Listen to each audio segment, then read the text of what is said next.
ভাবে কোনো না কোনো সংযোগের মাধ্যমে, অর্থাৎ পুরস্কার পাওয়ার আশায় হোক, তার স্বীকৃতি পাওয়ার আশায় হোক, তার নিজের বিবেকের তাড়নায় হোক, সে কিন্তু এই কর দেওয়ার প্রতি আগ্রহ নিয়ে সে নিজে কর দিতে প্রস্তুত হবে। এটি আমার। ধন্যবাদ। চৌধুরী আমির হোসেন, এই প্রসঙ্গে যদি আমাদেরকে বলতেন যে ঢাকার বাইরে কর দেওয়ার সারাটা আপনারা কেমন পাচ্ছেন? আমি একটু আগে থেকে বলি, দেখেন সময়ের দাবি অনুযায়ী সবকিছু হয়। দেখেন চিন্তা করে আমরা প্রথম যখন মেলা শুরু করলাম ঢাকা আর চিটাগং, তারপরে আমরা চিন্তা করলাম শুধু ঢাকা চিটাগং তো বাংলাদেশ নয়, আমাদের আরো অনেক দূর যেতে হবে।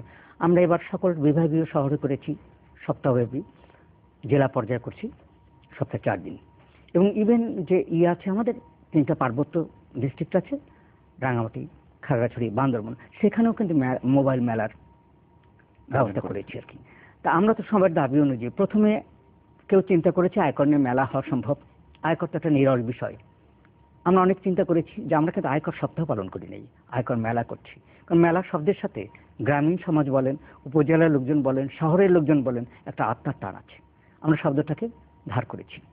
এই নিরল বিষয়টাকে মানুষের কাছে পৌঁছানোর এটাও একটা কৌশল আমাদের কাছে। তারপরে মেলায় আসলে লোকজনকে কিভাবে সেবা দিতে হবে এ নিয়ে আমাদের অফিসারদের উদ্বুদ্ধ করতে হয়েছে।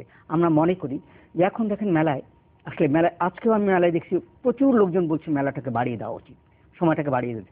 মেলা নিশ্চয়ই তারা গ্রহণ করেছে, তা না হলে তো সময় বাড়িয়ে দেওয়ার কথা। এবং অনেকেই বলছেন মেলাটা আরো বেশি দিন আপনারা কন্টিনিউ করেন না কেন, কিন্তু আসলে মেলাটা সময়ের দাবি অনুযায়ী যদি কখনো বাড়াতে হয় সেটা বাড়ানো যাবে, কিন্তু দীর্ঘদিন তো একটা মেলা এভাবে চালানো যায় না। আমরা ভিন্ন কিছু চিন্তাও করছি, যেমন আমরা আরো মানুষের কাছে, সম্মানিত করদাতা যেমন বলেছেন, আমরা আরো মানুষের কাছে কিভাবে যেতে পারি, ভবিষ্যৎ সন্তানদের জন্য কি করতে পারি, এ বিষয়ে আমাদের চিন্তা আছে। যেমন আমরা ভাবছি যে স্কুল, কলেজ, ইউনিভার্সিটিতে আয়কর বিষয়ক বিভিন্ন সেমিনার করব। আমরা বিভিন্ন এমপ্লয়ার, সম্মানিত করদাতা বড় এমপ্লয়ার, তার কর্মচারীদের উনি অনেক বেতন দেন, বেতন থেকে ট্যাক্স কেটে রাখার কথা। কর্মচারী হয়তো ভালো করে জানেন না তার বেতন থেকে কেন ট্যাক্স কাটবে, যিনি ট্যাক্স কাটেন তিনি হয়তো রেট, এটা অনেক সময় আমাদেরও হতে পারে যে এক্সাক্ট রেটটা ঠিকমতো পরিপালন হচ্ছে না, সেক্ষেত্রে আমরা তার এমপ্লয়ারদের কাছে যাব, তাদের সাথে বলবো। আমরা বিভিন্ন কর্পোরেট হাউসগুলো যাব, সেখানে যাব। আমরা গ্রোথ সেন্টারগুলো, আপনি যেমন বলছেন উপজেলার বাইরেও যদি গ্রোথ সেন্টার যেখানে অনেক করদাতা খুঁজে পাওয়া সম্ভব, সে জায়গায় যাব। কিন্তু আমাদের পরিকল্পনা অনেকই আছে, এবং তারপরে ধরেন করদাতাদের সেবা দেওয়ার জন্য আমরা অনেক নতুন চিন্তা আরো আছে। যেমন আমরা একসময় চিন্তা করছি কল সেন্টার করব। আপনার একটা প্রশ্ন মনে আসছে, ঠিক আছে, আপনি কল সেন্টারে টেলিফোন করবেন। কল সেন্টারে তাৎক্ষণিকভাবে হয়তো অনেক সময় আইনি ব্যাখ্যাগুলো দিতে পারবে না, আমরা একটা ব্যাকআপ অফিস করব, সেখান থেকে আপনি এটা পেয়ে যাবেন। আমি শিক্ষিত লোকজনদের ব্যাপারে আমরা চিন্তা করছি, যেমন আমি অনেক সময় দেখেন, সম্মানিত করদাতাও স্বীকার করবেন, আমরা অনেকেই হয়তো ল্যাপটপ ইউজ করতে খুবই না, কিন্তু আমার ছেলে মেয়ে, আপনার ছেলে মেয়ে কিন্তু ল্যাপটপ ইউজ করতে পারেন। তাদের দিকে তাকায় রেখে আমরা ওয়েবসাইট করব, যে ওয়েবসাইটে সকল যে কোনো পরিবর্তন, এনবিআর যে কোনো সার্কুলার বলেন, যে কোনো পরিবর্তনগুলো আমরা ওয়েবসাইটে দেবো। আপনি যখন তখন ওয়েবসাইটে যে কারেন্ট বিষয়ে আপনি জেনে যাবেন। এগুলো আমাদের সবই আছে, প্রাথমিক স্টেজে কোনোটা আছে, কোনোটা অনেক দূর এগিয়ে গেছি, এবং আমরা আমাদের দৃষ্টি প্রসারিত। আমরা আশা করছি যে ওই যে আবার আমার আশাবাদ ব্যক্ত করছি যে এখন যে ক্ষেতটা আছে, আপনি বলছেন এটা করা উচিত, ওটা করা উচিত, অবশ্যই আমরা করে ফেলতে পারলে তারপরেও অনেক প্রত্যাশা থাকবে, বাট আমরা আশার জায়গায় যেতে চাই, আমরা আশাবাদী, আমরা সে পথেই আছি। জনাব আব্দুল কাদের মোল্লা, যদি বলতেন যে আপনার বেশ কতগুলো প্রতিষ্ঠান রয়েছে এবং সেখানে হাজারের প্রায় আমরা যেটি একটি পরিমাণ জানি যে প্রায় 16,000-এর উপরে শ্রমিকরা কাজ করেন, আপনার এই শ্রমিকদের মধ্যে যারা আয়কর দিতে সক্ষম, তাদের মধ্যে কোনো রকমের সচেতনতামূলক আপনার তরফ থেকে কোনো কিছু থাকে কিনা আয়কর দেওয়ার জন্য? নিশ্চয়ই আমাদের যারা আয়কর দেওয়ার মতো অফিসার যারা আছে, শ্রমিকরা তো আসলে আয়কর কাটার মতো অবস্থান এখন আমাদের কাছে ওইরকম নির্দেশিকা আসে নাই, বা আমরাও সেই ব্যাপারে চিন্তা ভাবনা করি নাই। কিন্তু অনেক অফিসারই আছেন, যেমন এই 16,753 জন এমপ্লয়মেন্টের মধ্যে প্রায় 527 জন আমাদের অফিসারই আছেন যারা আয়কর দেওয়ার মতো যোগ্যতা আছে এবং দিচ্ছেন। ওনাদের ট্যাক্সটা কিন্তু আমরা বেতন থেকে মাসে মাসে কেটে এটা সরকারের রাজস্ব খাতে আমরা জমা করে দিচ্ছি, এবং উনিও একজন ট্যাক্স পেয়ী হিসাবে চিহ্নিত। কিন্তু যেহেতু ওনার স্যালারির উপর ট্যাক্সটা দেই, এটা আমরা মাসে মাসে দিয়ে বছরে আমরা রিটার্নটা আমাদের একটা মানে চিন্তা চেতনার মধ্যেই আমরা সেটাকে, আমাদের একটা ডিপার্টমেন্ট আছে, ওই ডিপার্টমেন্টের মাধ্যমে এটা আমরা জমা দিই, এবং তারা সেখান থেকে সার্টিফিকেটও নিয়ে নিচ্ছে। এটা তো আমরা করছি। আমাদের যতটুকু নির্ধারিত নীতিমালার দেওয়া হয়েছে অতটুকু আমরা এটাকে প্রতিপালন করে যাচ্ছি। এখন অদূর ভবিষ্যতে যদি আয়ের বিষয়টা যদি বৃদ্ধি পায়, শ্রমিকদের বেতন হয়তো আরো অনেক বৃদ্ধি পেয়ে গেল কোনো কারণে, যেমন আমাদের দেশের শ্রমিক আর বাইরের শ্রমিক তো এক বেতন পায় না, কিন্তু আয়ের উপর তো কর হবে। সেটা যদি এরকম সরকার পক্ষ থেকে এরকম কোনো নীতিমালা যদি আমাদের উপর বর্তায়, আমরা তখন সেটা অবশ্যই মানে প্রতিপালন করার জন্য আমরা আমাদের সর্ব রকমের প্রচেষ্টা থাকবে, যেটা আমরা সরকারকে সাহায্য করা না, সরকারকে সাপোর্ট করার জন্য, সহযোগিতা করার জন্য। করার জন্য। জি, ধন্যবাদ আপনাকে। চৌধুরী আমির হোসেন, আপনার কাছে রিটার্ন দাখিলের বিষয়টিতে আসবো, তবে একটা বিরতি নিচ্ছি, বিরতির পরে ফিরে এসে এটি নিয়ে কথা বলবো। দর্শক আমাদের সঙ্গেই থাকবেন।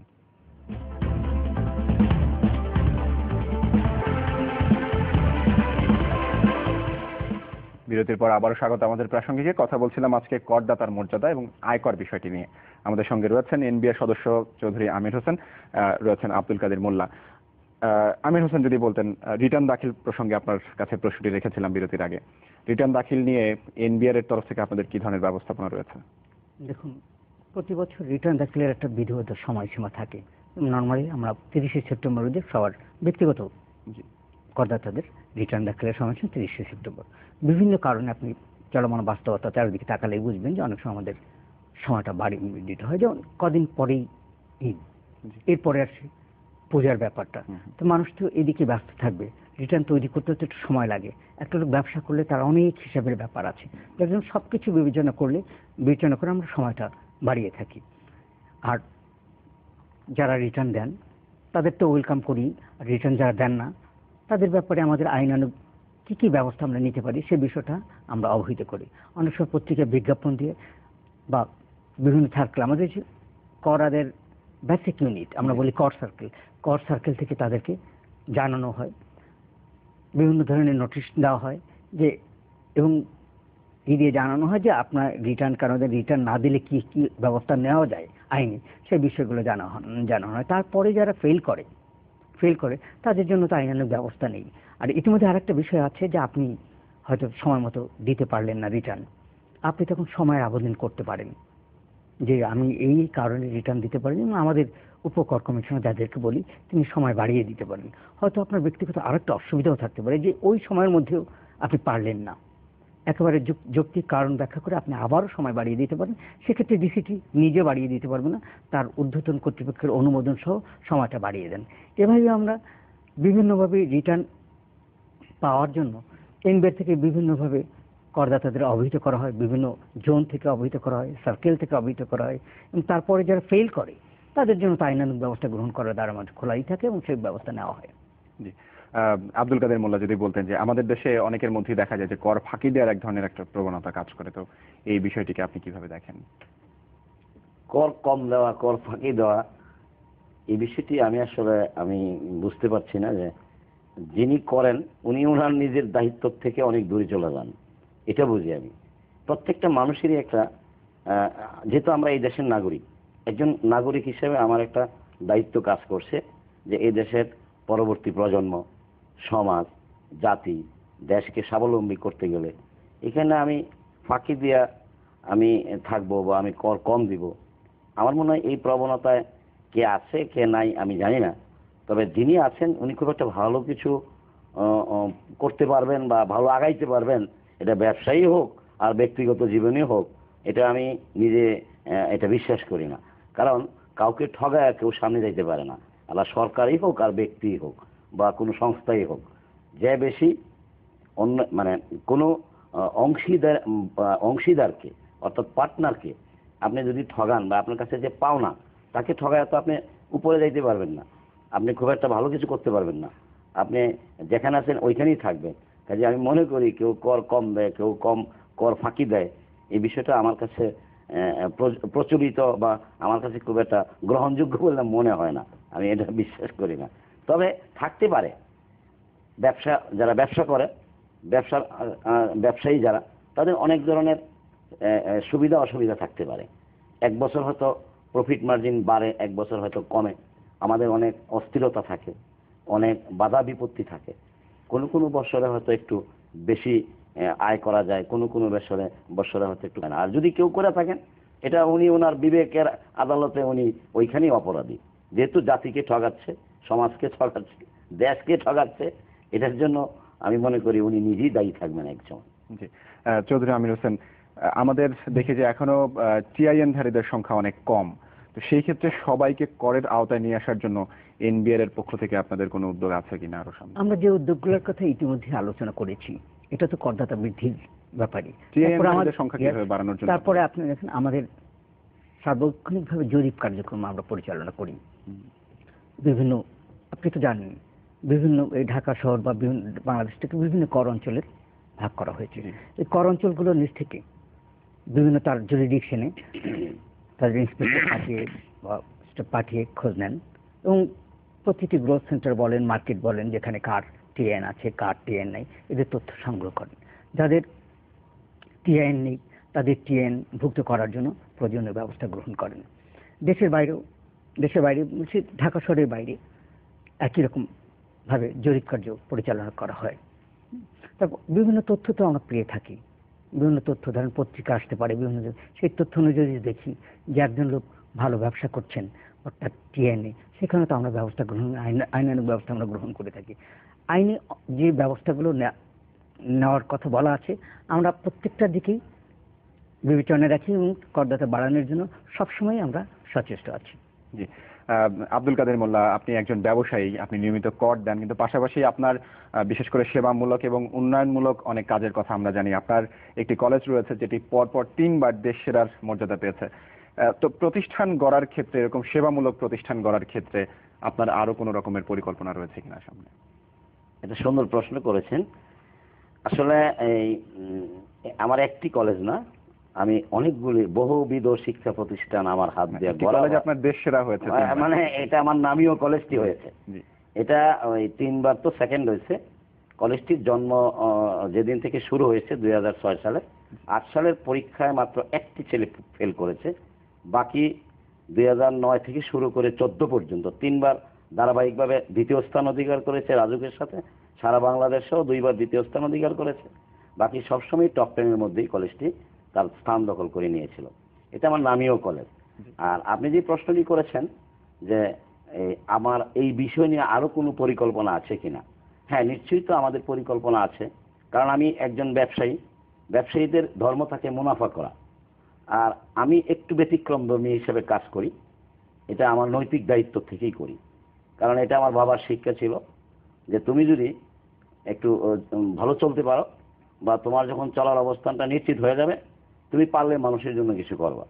সেই দায়িত্ববোধ থেকেই আমাদের এই দেশের শিক্ষা ব্যবস্থায় সার্টিফিকেটধারী অনেক শিক্ষিত ছেলেপেলে আছে, ছেলে মেয়েরা আছে, শিক্ষার্থীও আছে, কিন্তু গুণগত শিক্ষায় শিক্ষিত আর আলোকিত শিক্ষায় শিক্ষিত মানুষের সংখ্যা কিন্তু একেবারেই আমাদের দেশে বা আশেপাশের দেশগুলির চেয়ে অনেক কম।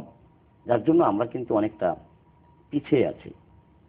আমরা কেন পিছিয়ে আছি? যে একটা মানে উচ্চ শিক্ষিত মানুষ যদি আলোকিত শিক্ষায় বা গুণগত শিক্ষায় শিক্ষিত না হয়, তাহলে কিন্তু সার্টিফিকেট শিক্ষায় সে কোনো কর্মক্ষেত্রে বা কোনো ব্যবসার ক্ষেত্রে সে কিন্তু ভালো ফলাফল করতে পারবে না।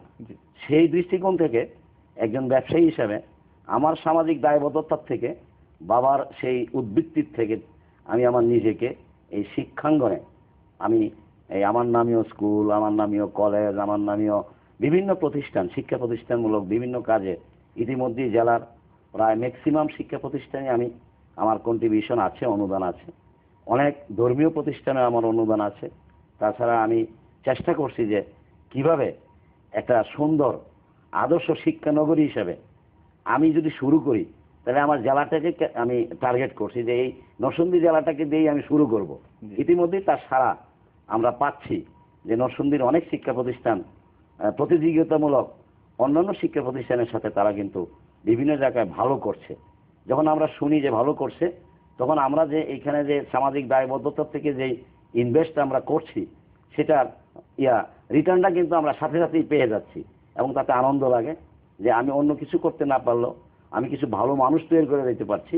এটা আমার দায়িত্ব, এটা আমার সামাজিক দায়বদ্ধতা থেকে আমি নিষ্কৃতি পাচ্ছি, এবং আমার করণীয় সেটা। সেই আলোকে আরও অনেক শিক্ষা প্রতিষ্ঠান করার চিন্তা ভাবনা আমার মধ্যে আছে। যেমন আমরা যেটা করছি এটা সাধারণ শিক্ষা, যে এখান থেকে শুধু সাধারণ শিক্ষা নিবে, কিন্তু কারিগরি শিক্ষার চিন্তা ভাবনা আমার মধ্যে আছে।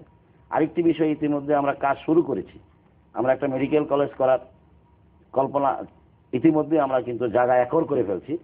এখন এটা মানে ইউরোপিয়ান কনসালটেন্ট দ্বারা আমরা ইতিমধ্যে পরামর্শ নিয়েছি এবং আমরা সামনে এগিয়ে যাচ্ছি। আশা করি খুব স্বল্প সময়ের মধ্যে আমাদের এই সাধারণ শিক্ষার্থী যারা সাধারণ শিক্ষায় শিক্ষিত হয়ে তারা যাতে ওইখান থেকে আবার ওই স্বাস্থ্য শিক্ষায় বা কারিগরি শিক্ষায় আরও সামনে এগিয়ে যেতে পারে, ওই দিকেও কিন্তু আমি অন্তত ব্যক্তিগতভাবে কাজ করে যাচ্ছি। বাকিটা আল্লাহ সহায়, যদি উনি সাহায্য করেন নিশ্চয়ই আমি এগিয়ে যাব। চৌধুরী আমির হোসেন, আপনি যদি বলতেন খুব সংক্ষেপে, যে অভিযোগ রয়েছে এরকম যে অনেকেই কর দিতে এসে হয়রানির ভয়ে কর দিতে চান না, সেই ক্ষেত্রে হয়রানি কমাতে এনবিআর এর কি করণীয় রয়েছে? দেখুন, এই কথাটা তো অনেক পুরনো। কর প্রদানের কথা আসলেই হয়রানির কথাটা আসে, কিন্তু আমরা সবসময় বলতে চেয়েছি, আমরা কখনো বলি নাই যে হয়রানি কোনো কালেই ছিল না, জিরো। হয়তো থাকতে পারে, আমরা সে থেকে উত্তরণ ঘটানোর জন্য আমাদের প্রয়াসগুলো দেখতে বলছি। আমাদের প্রয়াসে আমরা কতটুকু আন্তরিক, আগের চেয়ে অ্যাকাউন্টেবিলিটি আমাদের বেড়েছে কিনা, এবং এনবিআর কতটা তৎপর। আমি মনে করি এনবিআর অনেক তৎপর। যে কোনো অভিযোগের ব্যাপারে তার সমাধান করার জন্য এনবিআর আগের তুলনায় অনেক বেশি তৎপর। করদাতাকে সেবা দেওয়ার জন্য আপনি দেখছেন এই মেলা বলেন, এতক্ষণে যা বললাম, এগুলো তো এনবিআর এর পরিকল্পনা থেকে এসছে। জি, ধন্যবাদ আপনাকে। আমরা একেবারেই শেষ করতে হচ্ছে আমাদের অনুষ্ঠানটি। চৌধুরী আমির হোসেন এবং আব্দুল কাদের মোল্লা, আপনাদের অসংখ্য ধন্যবাদ আমাদের আজকের প্রাসঙ্গিক অনুষ্ঠানে যোগ দেওয়ার জন্য। চ্যানেল 24 এর পক্ষ থেকে আপনাকেও, আমাদের তরফ থেকে আপনাকেও ধন্যবাদ। চ্যানেল 24 এর সকল কর্মকর্তা, কৌশলী বা এটার কর্তৃপক্ষকে আমরা ধন্যবাদ জানাই। আমরা আমাদের তরফ থেকে ধন্যবাদ জানাচ্ছি। দর্শক, আমরা আজকে